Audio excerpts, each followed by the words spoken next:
الحمدللہ رب العالمین والصلاة والسلام علی رسولہ الکریم وعلی آلہ واصحابہ اجمعین اما بعد فاعوذ باللہ من الشیطان الرجیم بسم اللہ الرحمن الرحیم افلا يتدبرون القرآن ولو كان من عند غیر اللہ لوجدوا فیہ اختلافا کثیرا بسم اللہ الرحمن الرحیم ومکتوبا الذین یتبعون الرسول النبی الامی الذی یجدونہ مکتوبا عندهم فی التوراة والانجیل بسم اللہ الرحمن الرحیم رب اشرح لی صدری ویسر لی امری واحلل عقدۃ من لسانی یفقہوا قولی۔ میں سب سے پہلے UIRC کے ذمہ داروں اور سارے پارٹیسپینٹ کا میں اسلامی طریقے سے استقبال کرتا ہوں۔ السلام علیکم ورحمۃ اللہ وبرکاتہ۔ ہم سب مل کر سب سے پہلے اللہ تعالیٰ کا شکر بجا لاتے ہیں۔ بے پایا درود و سلامتی ہو حضرت محمد مصطفیٰ صلی اللہ علیہ وسلم پر۔ جس ٹاپک پر میں آپ کے سامنے گفتگو کرنے جا رہا ہوں، عنوان ہے کمپیریٹو اسٹڈی، کیا جائز کیا ناجائز۔ یہ ٹاپک آج کل خاص طور سے کوسٹل آندھرا میں یا حیدرآباد میں یہ موضوع بحث بنا ہوا ہے، یا بہت سارے ہمارے بھائی ان کانفیڈنٹ ہو جاتے ہیں کہ جب کچھ حدیثیں پڑھتے ہیں اور دوسری کچھ حدیثیں نہیں پڑھتے ہیں، تو جیسے کہتے ہیں کہ آدھا کہ حفظت شیئن وغابت عنک اشیاء، کہ کچھ چیزیں تمہیں یاد رہ گئی، باقی کی چیزیں تمہیں معلوم نہیں ہیں۔ تو آدھے علم کی بنیاد پر اگر ہم فیصلہ لیتے ہیں تو بعض اوقات ہمارے فیصلے غلط ہو جا سکتے ہیں۔ اس وجہ سے ضروری ہے کہ کوئی بھی مسئلے میں آپ کو فیصلہ کرنا ہے تو سب سے پہلے اس مسئلے کا اور شرعی علم جاننے والوں کے اہل سے، یعنی صلاحیت والوں سے لینا چاہیے۔ ہر دیندار آدمی یا ہر پڑھا لکھا آدمی قابل نہیں ہوتا کہ وہ شرعی مسائل میں فتویٰ دے دے۔ لہذا آپ کبھی بھی کوئی مسئلہ لینا ہے تو اس علم کے اہل سے لے۔ اہل کا مطلب ہوتا ہے صلاحیت رکھنے والوں سے اگر آپ لیں گے تو انشاءاللہ کنفیوژن کا آپ شکار نہیں ہوں گے۔ جس ٹاپک پر میں آپ کے سامنے گفتگو کرنے جا رہا ہوں، عنوان ہے کہ کمپیریٹو اسٹڈی، کیا جائز کیا ناجائز۔ جنرلی جو فیلڈ میں فی الوقت دیکھا جا رہا ہے، تو بعض اوقات کوئی نہ کوئی عالم کی طرف منسوب کر کے کہ بھئی کسی نے کہا کہ ایسا کرنا بدعت ہے، یعنی آپ دنیا کے جتنے مذہبی کتابیں ہیں اس کتاب سے اگر آپ اسلام کا پروف دیتے ہیں یا آپ کچھ بھی کوٹیشن دیتے ہیں تو آپ فوراً سنتے ہیں کہ فلاں عالم نے بدعت کہا، لیکن جب ہم ان سے ڈسکس کرتے ہیں تو وہ کہتے ہیں کہ نہیں، ضرورت پڑنے پر جائز ہے۔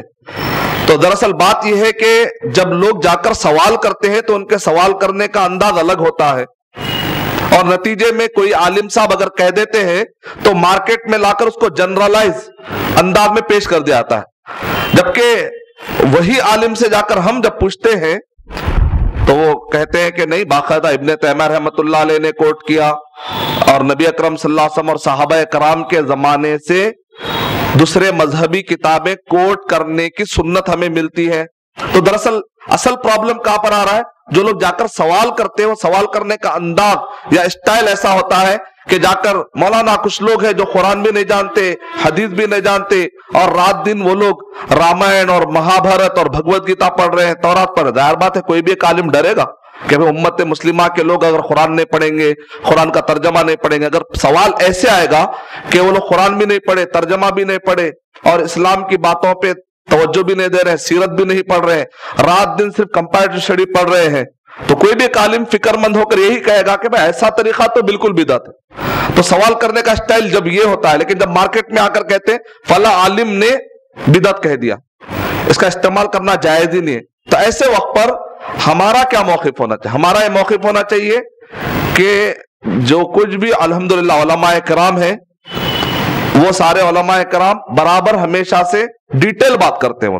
اگر کوئی آدمی شرعی معلومات رکھتے ہوئے بھی اور قرآن اور حدیث کی معلومات رکھتے ہوئے بھی اور ضرورت پڑنے پر یہ پوائنٹ خاص، ضرورت پڑنے پر محسوس کرتا ہے کہ سامنے والے لوگ اگر یہ کتابوں کے حوالے سے بھی بات رکھ دیں گے تو جو بات قرآن اور حدیث کی بتلا رہا ہے اس قرآن مجید اور صحیح حدیث کی بات کو پروف کرنے کے لیے، اس مزید تائید کے لیے، جس کو کہتے ہیں استئناس کا مطلب ہوتا ہے بو باس لینا، یعنی چلو بھائی ٹھیک ہے اس کا بھی ذکر کریں گے شاید کہ سامنے والے کو سمجھنے میں آسانی ہو جائے.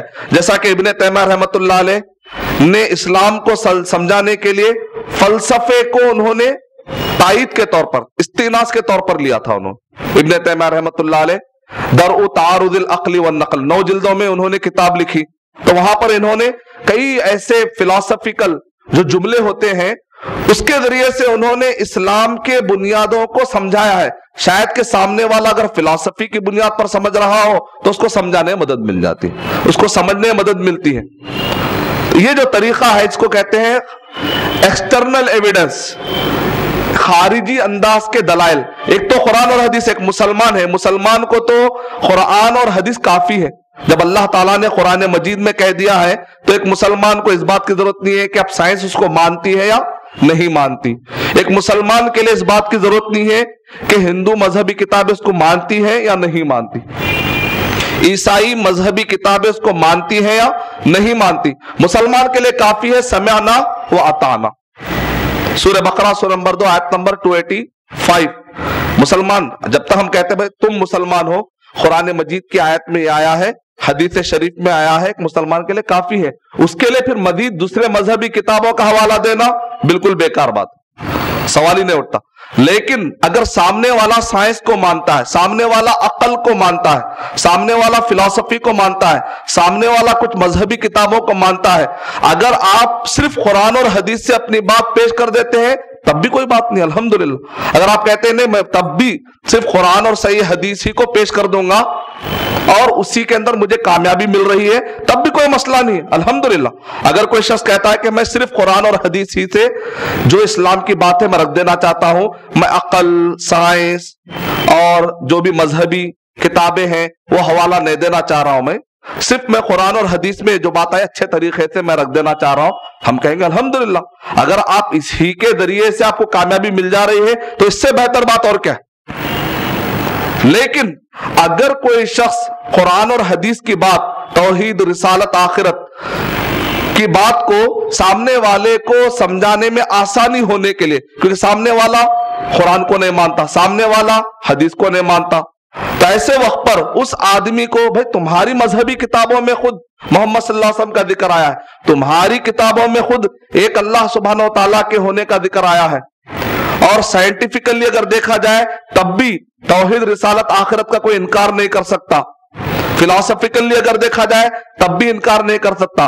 یعنی قرآن اور حدیث ہی کی باتوں کو سامنے والا جو چیزیں مانتا ہے، اگر آپ اس جس کو کہتے ہیں سائیکالوجیکل اپروچ، اگر آپ اس کا خیال کرتے ہوئے اگر ان چیزوں کا بھی خیال رکھتے ہیں، اس کو ناجائز کہنے کی کوئی دلیل نہیں. اصل ٹاپک ہمارا وہ ہے. پہلا پوائنٹ کیا ہے کہ اگر کوئی شخص یہ کہتا ہے کہ میں قرآن اور صحیح حدیث ہی کے ذریعے سے تبلیغ کرنا چاہتا ہوں، تو ہمارا اس میں جواب یہ بہت اچھی بات ہے. اگر آپ اسی سے ختم کر لے سکتے ہیں الحمدللہ. ہم یہ نہیں کریں کہ فرض ہے ہر ایک کے اوپر کہ قرآن حدیث کے ساتھ ساتھ دوسرے مذہبی کتابیں کوٹ کرے ورنہ تمہارا دعوت کا کام نہیں ہوگا، ایسا کوئی بھی نہیں کہہ سکتا. تو یہ پہلے بنیادی بات ہے. لیکن اگر کوئی آدمی قرآن اور حدیث ہی کی بات کو اس نیت کے ساتھ کہ قرآن اور حدیث کی یہ بات کو سامنے والے کو سمجھانے میں آسانی ہونے کے لیے وہ جن بنیادوں کو مانتا ہے وہ بنیادوں کی بنیاد پر اس بات کو سمجھانا مقصد ہے، نہ کہ اس کے مذہب کو صحیح کہنا، نہ کہ یہ کہ بھئی تم جو کر رہے ہو وہ بھی صحیح، یہ بھی صحیح، لہذا تم ہندو بھی رہے تو صحیح، مسلمان رہے تو صحیح. یہ تو پھر سارے مذہب صحیح والا عقیدہ بالکل غلط. وہ اسٹائل میں نہیں ہے. اسٹائل یہ ہے کہ قرآن اور حدیث ہی کی طرف بلا رہے آپ. توحید، رسالت، آخرت جو قرآن اور حدیث میں بیان کیا گیا اس کے سمجھانے کے لیے سامنے والے کو سائیکالوجیکل اپروچ استعمال کیا جا رہا ہے. اگر یہ ہے تو الحمدللہ یہ طریقہ تو نبی اکرم صلی اللہ علیہ وسلم کی سنت مبارکہ ہے. آج کئی دائی ایسے ہیں کہ اس سنت مبارکہ سے فائدہ نہیں اٹھا رہے. ان کو چاہیے کہ سنت مبارکہ سے وہ لوگ فائدہ اٹھائیں. تو آپ کو میں بریف بتاتا ہوں. میں یعنی کہ یہ استعمال نبی اکرم صلی اللہ علیہ وسلم جب اسلام پیش کرتے تھے تو عام طور پہ کیا سوال آتا ہے بھائی؟ صرف قرآن مجید آپ بتا دیجئے، آیتیں پڑھ کے بتا دیجئے، یا حدیث شریف پڑھا کے بتا دیجئے، دعوت کا کام صرف یہی ہے؟ اس کے علاوہ اگر آپ بائبل کے ذریعے سے ان کو بتاتے ہیں، یا اگر آپ ان کو جو تورات اور انجیل جو بدلی ہوئی شکل میں ہے، بائبل کیا اولڈ ٹیسٹمنٹ یا نیو ٹیسٹمنٹ، یہ بتاتے ہیں تو یہ طریقہ صحیح نہیں ہے کہہ کر ہم سنتے ہیں۔